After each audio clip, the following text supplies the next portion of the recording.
Assalamualaikum warahmatullahi wabarakatuh, rekan trader Indonesia dimanapun berada. Jumpa lagi, kembali lagi bersama saya Moritz pada edisi Dunia Kripto kita pada kali ini. Hari Rabu seperti biasa, tanggal 10 Juli tahun 2024. Kita setiap hari Rabu akan membahas tentang pergerakan dunia kripto selama 1 minggu. Oleh karena itu, rekan trader, tetaplah bersama kami. Kita akan membahasnya. Dan pada kesempatan kali ini kita akan mengambil sebuah tema yang sangat luar biasa.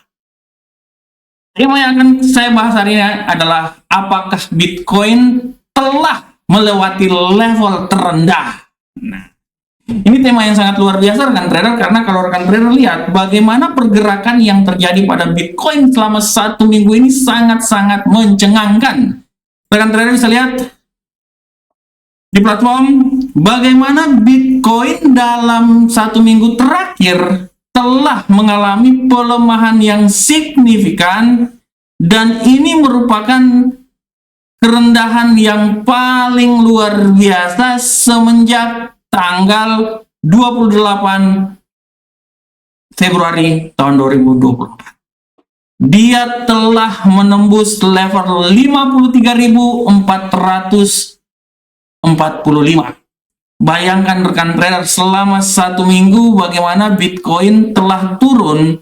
Di hari Rabu kemarin dia di seputaran 61.000, hari Kamis dia mulai 60.000, dia turun ya, sempat menyentuh level 54.570 ya, dan pada hari ini dia masih tetap bergerak di atas 57.899.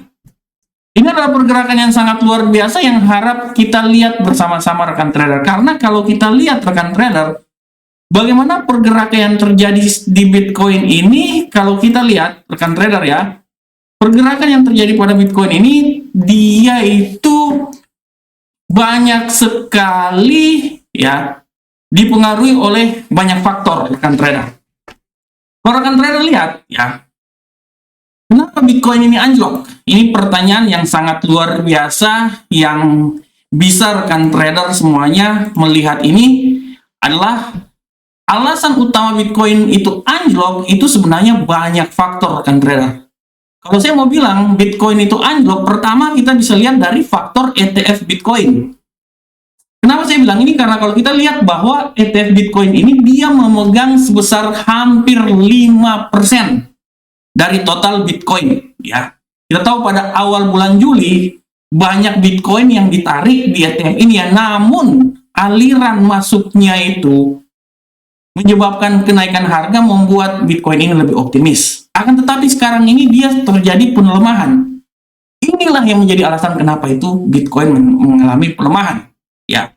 Alasan yang kedua adalah rekan trader, bursa Mt. Gox ya, dia merupakan aset bursa kripto mengalami peretasan, di-hacking. Ya, inilah yang membuat bagaimana Bitcoin itu mengalami pelemahan. Ya, di samping itu juga aktivitas penambangan.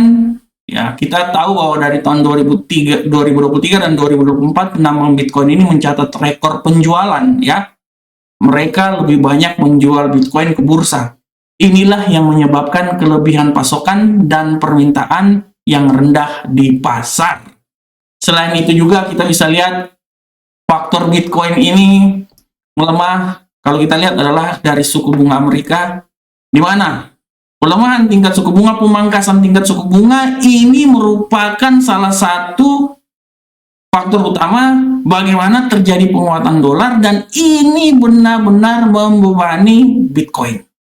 Ini harus diperhatikan oleh rekan trader semuanya. Dan yang paling terakhir, akhir-akhir ini rekan trader bisa lihat bagaimana Jerman menjual Bitcoin hampir sebesar 6.000 Bitcoin melepas. Inilah yang membuat bagaimana Bitcoin itu sempat mengalami pelemahan yang signifikan. Dan kalau kita lihat rekan trader semuanya, pergerakan yang terjadi pada Bitcoin ini, rekan trader bisa lihat dengan jelas bahwa pelemahan yang terjadi setelah ketinggian yang paling luar biasa Bitcoin itu, Kan trader bisa lihat di seputaran 70.000 ya. Nah, ini 70 sempat menyentuh 70.000 ya. Ini di sekitaran tanggal 21 bulan 5 ya. Nah, tanggal 21 bulan 5 Bitcoin itu sempat menyentuh 71.000. Tapi setelah itu bagaimana rekan trader lihat Bitcoin bisa jatuh sampai ke 53.000. Ini adalah pertanyaan yang sangat luar biasa buat rekan trader. Makanya, kenapa bisa sampai hal tersebut? Saya telah jelaskan sebelumnya. Mulai dari Jerman menjual Bitcoinnya, ETF Bitcoin sendiri, pasar di Amerikanya juga, rekan trader ya. Ini yang menjadi alasan kenapa bagaimana Bitcoin ini bisa mengalami pelemahan. Yang menjadi pertanyaannya, sampai kapankah Bitcoin ini akan turun? Nah, ini dia. Mari kita lihat secara teknikal.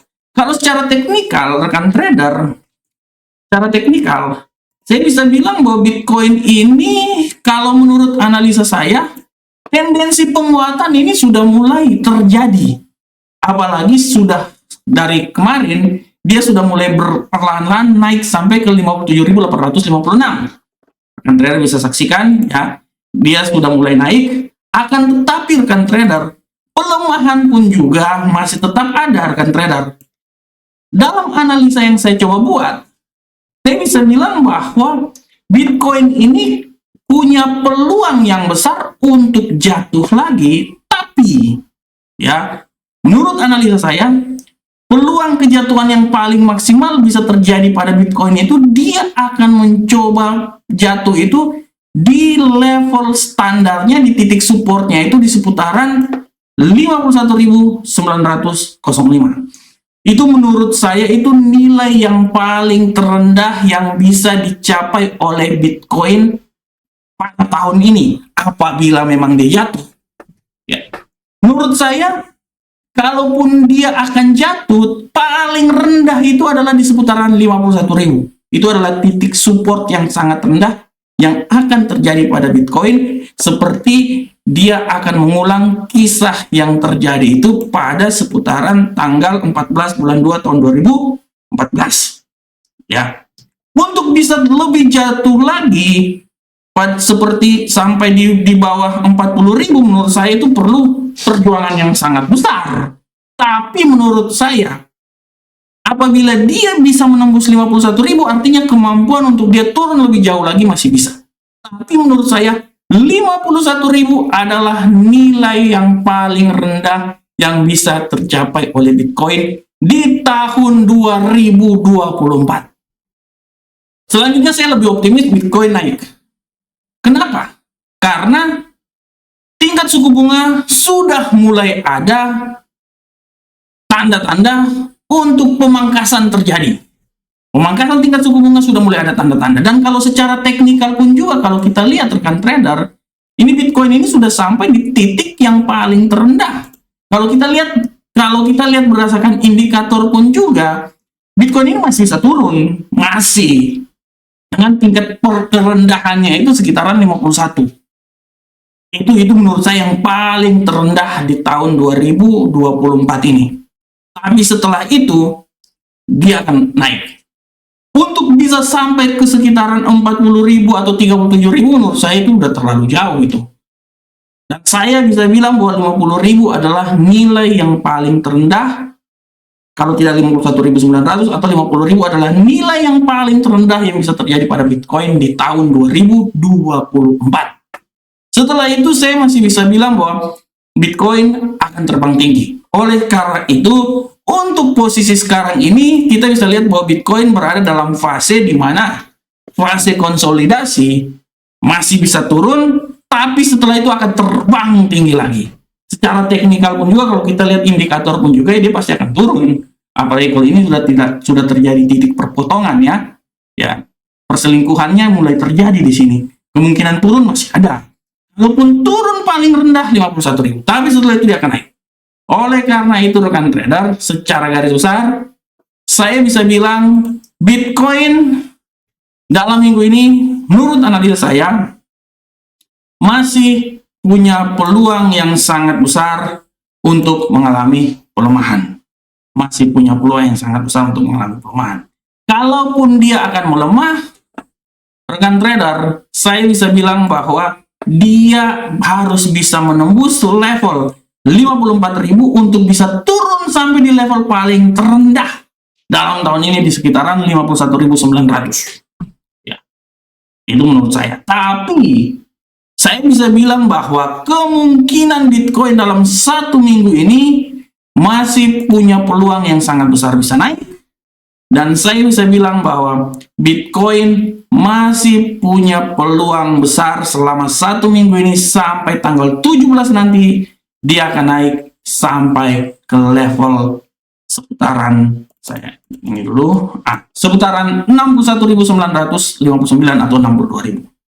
Akan tetapi untuk bisa naik sampai di daerah tersebut, dia harus bisa menembus level 60.671 dulu.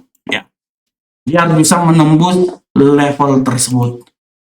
Oleh karena itu, sekali lagi saya bilang buat rekan trader semuanya, Bitcoin memang tendensi turun masih ada. Saya tidak bisa bilang tidak ada, tapi saya bisa bilang potensi pelemahan Bitcoin masih bisa. Dengan pelemahan paling maksimal adalah di seputaran 51.900 atau 50.000 dalam tahun 2024. Setelah itu dia akan naik. Ya, tapi untuk sampai ke minggu depan, saya bisa berestimasi bahwa Bitcoin masih bisa turun asal dia bisa melewati 54.000. Tapi kalau tidak, dia akan berlomba naik, dia akan menuju ke level 61.990 asal dia bisa melewati level pertama yang harus dilewati adalah 59.497. Setelah itu dia harus bisa melewati 60.671 sehingga dia bisa masuk di zona yang paling tertinggi Bitcoin dalam 1 minggu depan di seputaran 61.959 yang merupakan pergerakan Bitcoin dalam 1 minggu ke depan. Oke rekan trader semuanya, demikianlah tema dunia kripto kita minggu ini tentang Bitcoin. Apakah dia telah melewati level terendah? Ini adalah pertanyaan yang sangat bagus. Saya bisa bilang bahwa dia masih bisa turun lagi sampai level paling maksimal di seputaran 50.000. Setelah itu Bitcoin akan mencoba naik dalam minggu ini sampai minggu depan di seputaran 59.000 atau menuju ke 61.000. Demikianlah tema Bitcoin kita hari ini, tema dunia kripto kali ini. Saya selalu berharap semoga apa yang saya bawakan bermanfaat untuk kita semuanya. Assalamualaikum warahmatullahi wabarakatuh. Sampai ketemu kita di pertemuan berikutnya. Salam profit Indonesia.